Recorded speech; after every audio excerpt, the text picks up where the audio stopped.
All right, number 7, the red plate. Holy bleep.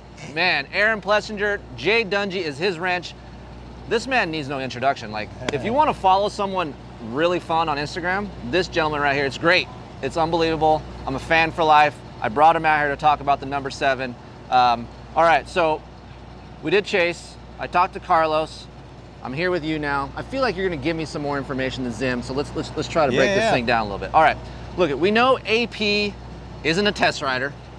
He's gotten better. Is he getting better? When we first started on the team, he could give you direction, but it was hard. But now I've been with him, and the team's been with him, and we kind of know what he wants. So he basically wants the bike like this.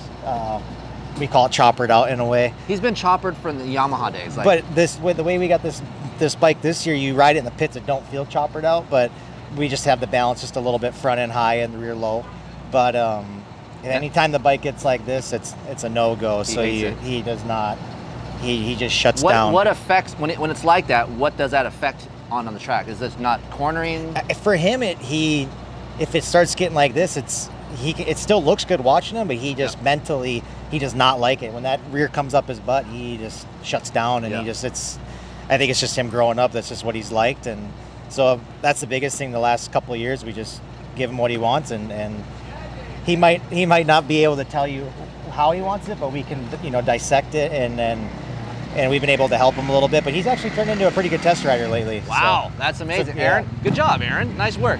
Before we dive in, of course, Team Red Bull, KTM, didn't say that at the top of the show, but that doesn't need to be said. Okay, so engine feel. Carlos tells me that Chase wants more front side than Aaron. Yeah. What's Aaron's package like in the engine? His is more, when we go outdoors right now, it's pretty close. Gearing's maybe a couple teeth different, but he just likes it smooth. He doesn't really want a rocket ship. He just kind of, he rides it down low, so like when he gets on it, he wants it there, but he just doesn't want the thing to rip out of his arms. So I just say we got like a nice linear, just mellow, relaxed bike for him. I mean, you ride these bikes in around the pits and things. You feel it. It's pretty chill. I mean, I wouldn't say for other 450s, it's pretty chill, but like the response, we like good response. But he rides it so low, so he just wants it to kind of be in the front, but not like Chase is kind of like really meaty down low. Yeah. His is a little bit mellower, but I'd say they're pretty close. But like I said, he just wants it kind of smooth and just kind of roll the throttle and be smooth. And I want to say this too, so correct me if I'm wrong. Every time I'm coming from a stock KTM feel, it's always linear, easy to ride. Out of all the 450s, to me, the factory edition is the easiest 450 to ride. Yeah. Okay, then you build it, and you put some engine into it, right? It still keeps that character for me. Every time I ride a built one, like it doesn't have that explosive low end, it just gets more meat across the power band. Is that kind of similar to what you guys are doing here? Yeah, if anything nowadays, most teams are detuning the bike. Correct. Really.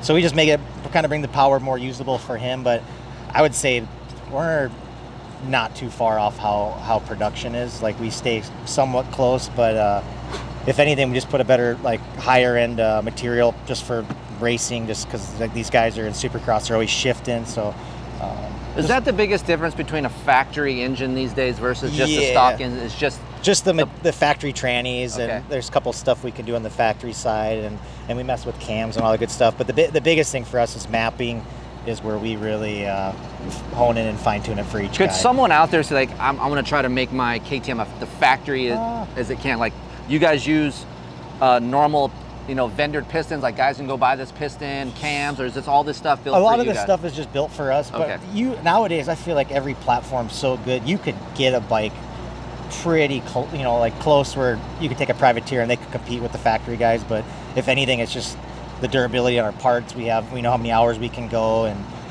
just all that, those extra resources are available to us. I think that goes a long ways just with the bike. So clutch, is Aaron a clutcher? Does he hard on the clutch? He was normal. I can get, the KTMs are so good on the clutch, I can go probably 3-4 days and he's not bad at all. Like the last 2 races, actually the last 3, I run it all day, don't change oil, and it comes out looking new. So he's not a clutcher. He does use it, but he doesn't abuse it. KTM has an amazing clutch. I mean, I'm kind of a clutch dragger myself, and I can go 25 hours on a clutch. Yeah, no, our KTM clutch with the way our spring's set up, and you can adjust the pressures and stuff to fine tune it, but it's a good clutch. Carlos tells me I think Chase goes up 1 spring rate on his clutch. Is that the same for both of them? I'm not 100% what Chase is on, but I feel like pretty close. We're a little bit stiffer than stock. Yeah, it seems a little bit stiffer than Chase. Yeah, we got a little more pack pressure, but it's just because we're a lot of torque and we just want to make sure the clutch isn't slipping and stuff. So yeah, and you guys are on Hinson. Yeah, everything's Hinson. The boys hook us up there. They do a good job for us, and they spoil us in that department. And yeah, they take care of all our clutch needs. Talking about the suspension earlier, so now we're on, it looks like almost production-ish tubes. We're not on 52s anymore. No, basically with AP last year, he rode the full production air fork, and he loved it. Okay. Well, they did report that, but I thought that was bullcrap. So, but they did not. No, he was on a full on what me and you could go. It came on the bike, and he even the year before he was running actually the production triple clamps, and then this past year, this 2023, we had some factory ones made that mimic stock, but we could put our bar mounts and all that good stuff on. But you know, just out of the package, the production bike's pretty solid. So we kind of used like the production side and kind of applied that to our factory side. So it's the tubes and everything are kind of same as production, but it's just a higher material just to meet our needs of you know, with the boys racing and stuff. And I would assume going down in the tube size, new frame, we're looking for more comfort, we're looking for more front end feel, those type of things. Yeah, it's more just feel. Like these guys ride this thing every day, so you're never gonna have a perfect bike, but you just try to tailor it to each guy. And you know, if Aaron hopped on Chase's bike, he might not like it, and if Chase hops on this bike, he might like it. It's just tailored to each guy. Do they do that? Do they hop on each other's bikes? When Coop was on the team and Aaron the first year with this new chassis, they would go back and forth, but the boys are pretty happy right now. And but if they needed to, him and Chase are pretty close. They run the same bars, same levers. The only thing that's different between my bike and his is engine package, foot pegs, and probably spring rate and maybe a little bit of suspension settings. Shift height, all that stuff is pretty similar? Shift height's same. I think Chase is a little back compared to where I'm at on foot pegs, but they're pretty, like AP could hop on his bike and vice versa, and the cockpit would be very, very close. I noticed Chase, no seat bump. Yeah, we did this year. Actually, we made a lot of changes on the bike, but I would say this little guy was the best because like in the end of the moto, when you're getting tired and you're not really focusing on your technique. Right. Chase AP would actually start slipping back in his corners, and the next thing you know, he makes the bike look amazing. And then at the end of the moto, he's starting to tuck and stuff. So this is more just at the end of the moto, or even during the moto, it just kind of keeps him in the sweet spot, keeps him forward, and then you know his riding positioning is always the same because a tall guy like that can make or break his bike with usually that. And I will say this, I'm gonna say this lightly.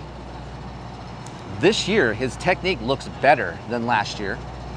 Usually, tall guys look like dog shit on a bike.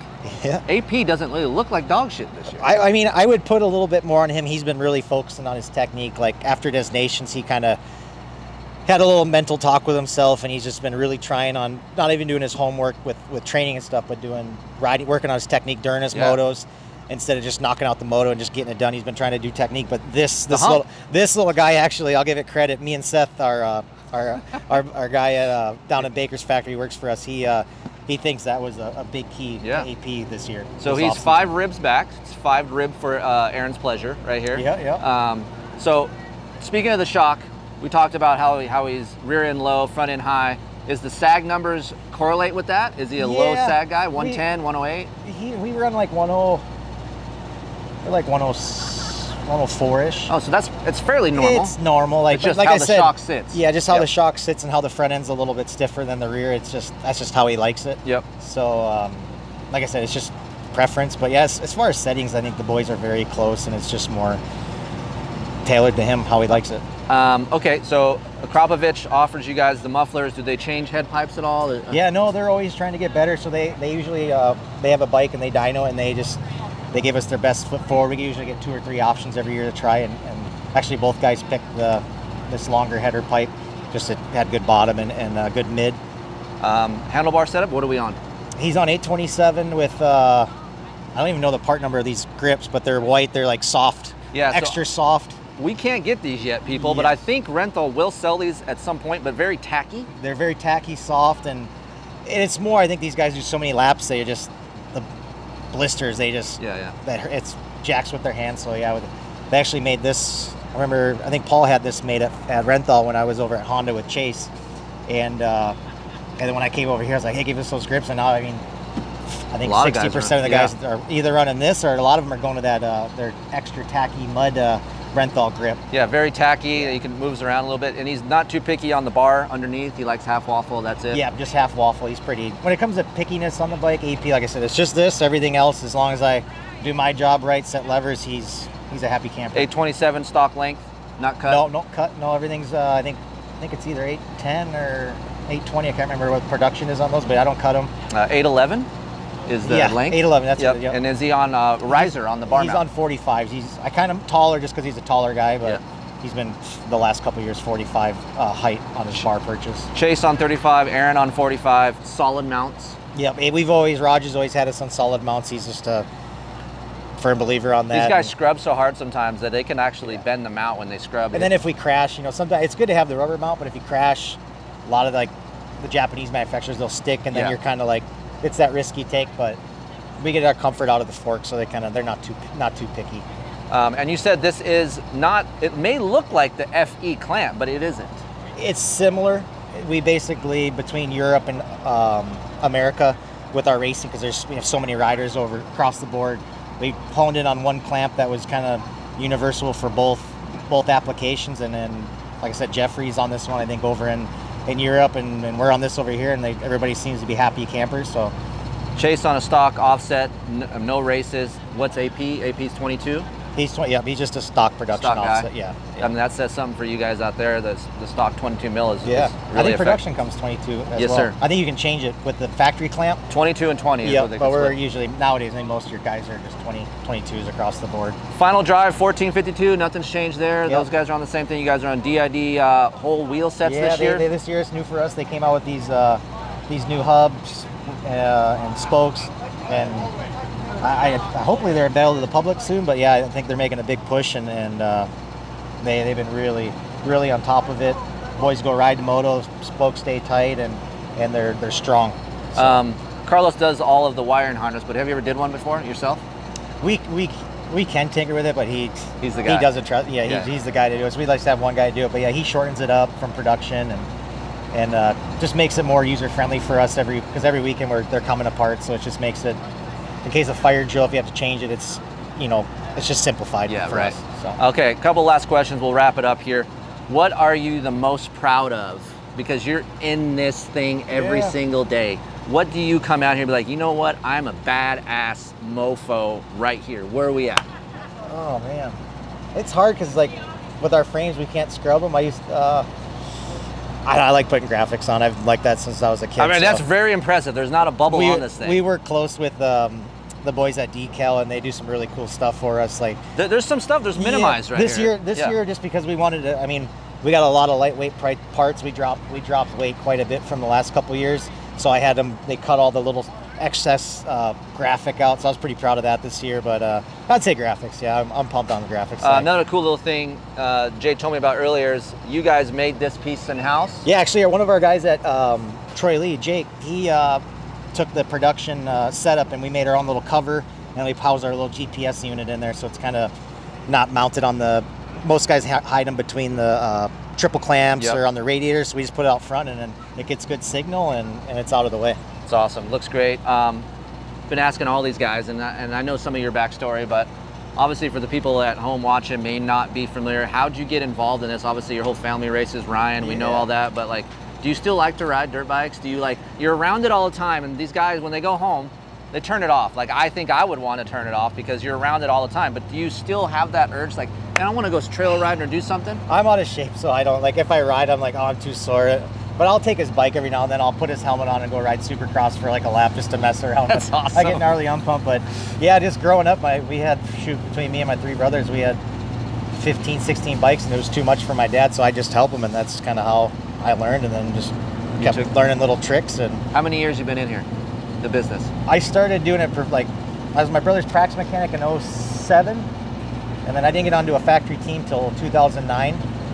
So yeah, since 2009 I've been with KTM, and I went over to Geico for a couple of years, Honda, and then I came back home to KTM because it's close to my house and it's just a good group of guys. And yeah, I've been very fortunate to be on factory teams. It's very tough nowadays to get on one, so that it's been a good ride so far. Aaron Plessinger, Jay Dungey, one of the fun guys in the paddock. So if you guys want to say hi to Aaron, this guy's as fun as Aaron. Yeah. So get with Jade as well. Thanks, guys.